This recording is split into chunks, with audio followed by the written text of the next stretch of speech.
And Scott, you used the term called predator intake info. And I found that so interesting. Could you explain that?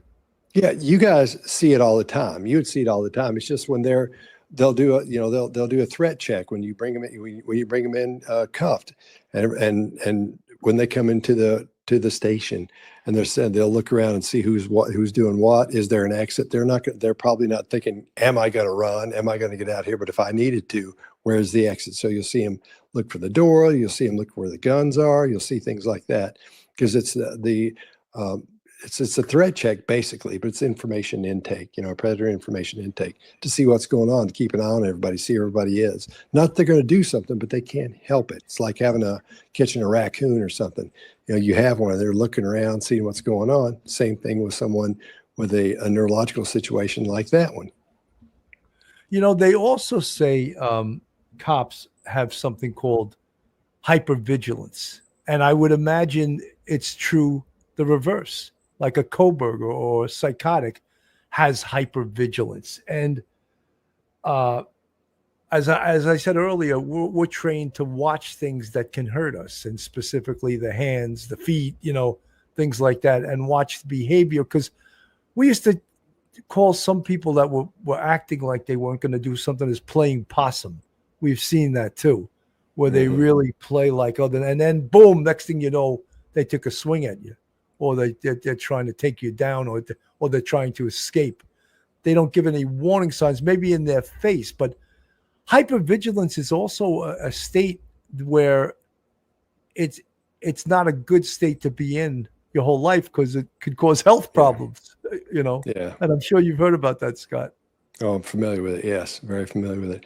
And for example, when you guys go into a restaurant, and you always say, "Oh, I want to watch the door." You're not just watching the door. You're watching people walking around. You're watching people outside. You're watching people come in. You're seeing who's leaving, who's going to the bathroom, what they look like when they come back from the bathroom.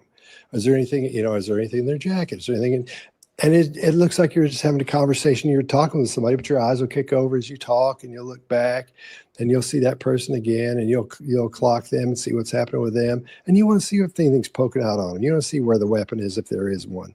You're checking all those things, but you can't help it. It goes into your private life, into your home life, because you're doing it all the time at work, because you get killed if you don't do that. So you Scott, can't help it.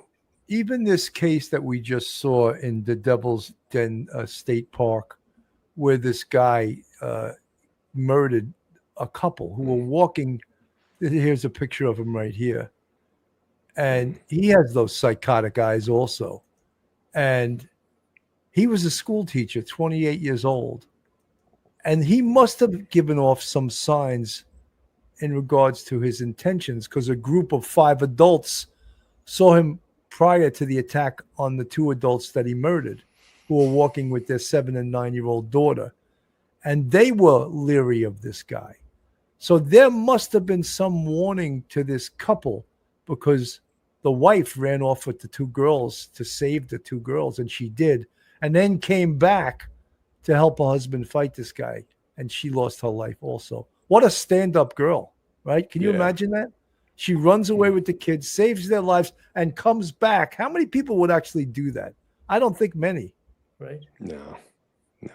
Yeah, that's hardcore. One thing is, I would imagine, I could be wrong because I don't know the backstory on any of that, but the first people to usually see something's wrong with someone like that, when you spot someone who isn't neurologically sound, let's say, and by that I mean with psychopaths, quite often they're what's wrong with them is their frontal lobes or parietal lobes. A lot of things aren't working the way they should be working, so they look and they act a little bit differently.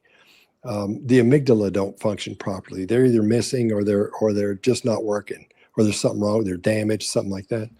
And women will pick up on that quicker than men will. I don't know if you all have noticed that at work, but women will see these things. I call it, everybody calls it women's intuition. Right. But that's the difference in what women see and what men see. We get a gut feeling. So that's why we think we know everything. But women, it takes them a little longer. But boy, they can spot something. And when they do, they don't know what it is, but they know something's not right. And I would venture to say that if it was a group of people and there were women in there, I'll bet you $1,000 it was a woman that said something not right about that guy, and then pointed that out.